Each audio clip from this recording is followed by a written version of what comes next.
Iran ने एक साथ कई मिसाइल लॉन्च की है। ये बड़ी खबर बता दें, दक्षिणी क्षेत्र में ताबड़तोड़ हमलों को लेकर यह खबर है।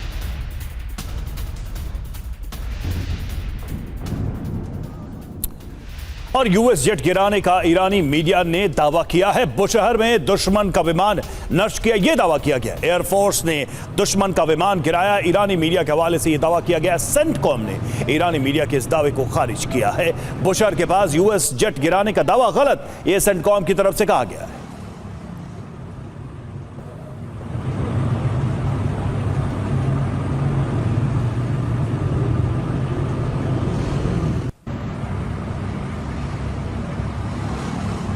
तो सेंटकॉम की तरफ से खारिज किया गया है ये दावा। और इस बीच देखिए अगली खबर आपके सामने। हॉर्मुज के पास ईरानी सेना ने की है फायरिंग। हॉर्मुज के पास जहाजों पर फायरिंग अलर्ट और 4 जहाजों पर की ताबड़तोड़ फायरिंग।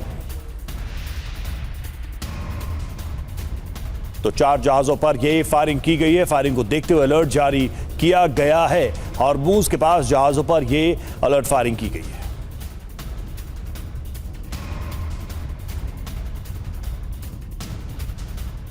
और अरब सागर में यूएसएस अब्राहम लिंकन का एक्शन। बड़ी खबर यह है कि उड़ान भरते कई अमेरिकी फाइटर जेट दिखे हैं।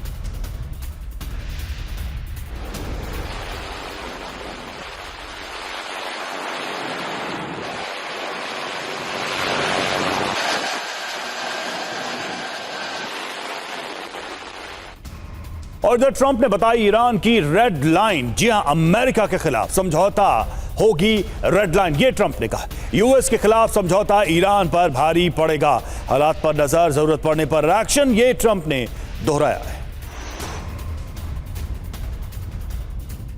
खबर यह कि नेवल ब्लॉकेड के बाद ईरान के खिलाफ अमेरिका का नया कदम। जहां ईरान में अब हवाई नाकेबंदी अमेरिका करेगा और एयरलाइंस को लैंडिंग स्पॉट देने वालों पर भी कार्रवाई होगी। सिर्फ धार्मिक यात्राएं और मानवीय वजहों पर छूट मिलेगी। तो खबर यह है कि ईरान में अब हवाई नाकेबंदी अमेरिका करेगा। मनीष मेरे सहयोगी हमारे साथ हैं, उनसे सवाल करूं उससे पहले जानिए कैसे हॉर्मुज नाकेबंदी और अब हवाई घेरेबंदी। नेवल ब्लॉकेड के बाद ईरान में अब हवाई नाकेबंदी को लेकर दावा किया जा रहा है और ईरानी सरकारी एयरलाइंस पर अमेरिका सख्त है। एयरलाइंस को लैंडिंग स्पॉट देने वालों पर कार्रवाई होगी। ईरान एयरलाइन को फ्यूल सप्लाई देने पर भी एक्शन। वहीं टिकट बिक्री कराने वालों पर भी प्रतिबंध लगाएगा अमेरिका और सिर्फ धार्मिक यात्राएं और मानवीय वजहों पर ही छूट मिलेगी। अमेरिका की यह रणनीति क्या है मनीष, समझाइए, क्योंकि हवाई घेरेबंदी किस रणनीति के तहत यह एक्शन लेने की अमेरिका बात कर रहा है? क्योंकि ईरान को आर्थिक चोट पहुंचाना उसका मकसद है। रूस और चीन के विमान ईरान नहीं आ जा पाएंगे, ईरान को हथियार सप्लाई नहीं हो पाएगी। मनीष।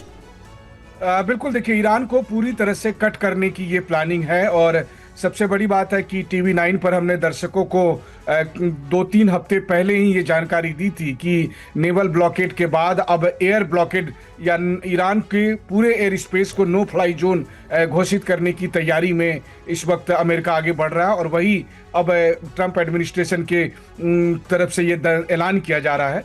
पर्पस ये है कि ईरान में किसी भी तरह से किसी भी रूप में कोई साजो सामान नहीं पहुंच सके, किसी भी तरह की आर्थिक मदद ना पहुंच सके और ईरान को एकदम चौक कर दिया जाए, पंगु बना दिया जाए। वैसे भी देखिए नेवल ब्लॉकेड की वजह से ईरान में कोई भी सामान आ जा नहीं रहा है। कोई भी मुल्क अकेला अपने संसाधनों पर तो निर्भर नहीं रह सकता। ईरान को भी खाने पीने, मेडिकल और दूसरी तमाम तरह की चीज़ों की ज़रूरत है। तो वैसी स्थिति में नेवल ब्लॉकेड हो जाने की वजह से ईरान को बहुत सारे सामान हॉर्मुज स्ट्रीट की बजाय कास्पियन सी से मंगाना पड़ रहा था। और अब एयर ब्लॉकेड हो जाने की वजह से दूसरे और सामान भी यहाँ पर नहीं आ पाएंगे। इसके अलावा ईरान की लीडरशिप भी शायद कहीं और नहीं आ जा सकेगी। तो इस तरह कोशिश यह है कि ईरान को इस हद तक चौक कर दिया जाए कि ईरान बेबस हो जाए और ईरान अमेरिका के सामने डील करने के लिए मजबूर हो जाए। लेकिन इसका दूसरा मतलब आप ये भी निकाल सकती हैं कि शायद ईरान की तरफ से जो लगातार नेगोशिएशन को लेकर अमेरिका की शर्तें नहीं मानी जा रही है, तो अमेरिका ने ऐसा किया है। तो साफ संदेश है कि अमेरिका और ईरान के बीच नेगोशिएशन में बात बन नहीं रही है, इसलिए और अधिक सख्त कदम उठाने की तैयारी की जा रही है। जी बहुत बहुत शुक्रिया मनीष आपका हमसे जुड़ने के लिए। और देखिए इस बीच खबर यह है कि हॉर्मुज नाकेबंदी को लेकर ईरान यूएस में तकरार बढ़ी हुई है। अमेरिका ने जल्द से जल्द हॉर्मुज खोलने की वार्निंग दी है। हॉर्मुज पर अमेरिकी वित्त मंत्री स्कॉट बेसेंट का बड़ा बयान आया। हॉर्मुज से नाकेबंदी हटने के बाद ही ईरान को राहत। ईरान ने हॉर्मुज नहीं खोला तो ईरान से नहीं हटेंगे प्रतिबंध। तो ये चेतावनी ईरान के प्रतिबंधों को लेकर सीधी सी बात है जो अमेरिका कह रहा है। एक बार फिर से उस बात को दोहराया गया हॉर्मुज को लेकर कि अगर हॉर्मुज को नहीं ओपन किया गया तो ये प्रतिबंध नहीं हटेंगे। हॉर्मुज नाकेबंदी को लेकर तनाव बढ़ा हुआ है और लगातार इस पर बयान आते रहे। एक और बयान आ गया है अमेरिका की ये चेतावनी ईरान को, और हॉर्मुज खोलने की ये चेतावनी दी गई है ईरान को।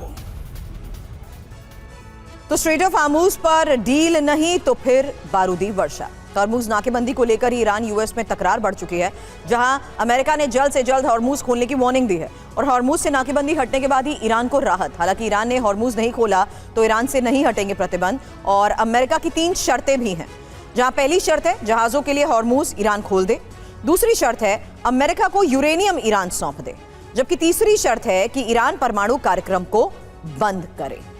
तो हॉर्मुज पर डील नहीं तो फिर बारूदी वर्षा, जहां अमेरिका की ये 3 शर्तें हैं। और अमेरिका ईरान के बीच बढ़ सकता है युद्ध विराम। 60 दिन सीजफायर बढ़ाने पर दोनों देश सहमत हैं। अमेरिकी मीडिया के हवाले से खबर सामने आई है। तो देखिए बड़ी खबर, बड़ी जानकारी सामने आ रही है। अमेरिका ईरान के बीच युद्ध विराम बढ़ सकता है और ये सीज फायर 60 दिनों का हो सकता है। दोनों देश सहमत है, ये जानकारी सामने आ रही है। अमेरिकी मीडिया के हवाले से ये जानकारी सामने आई है।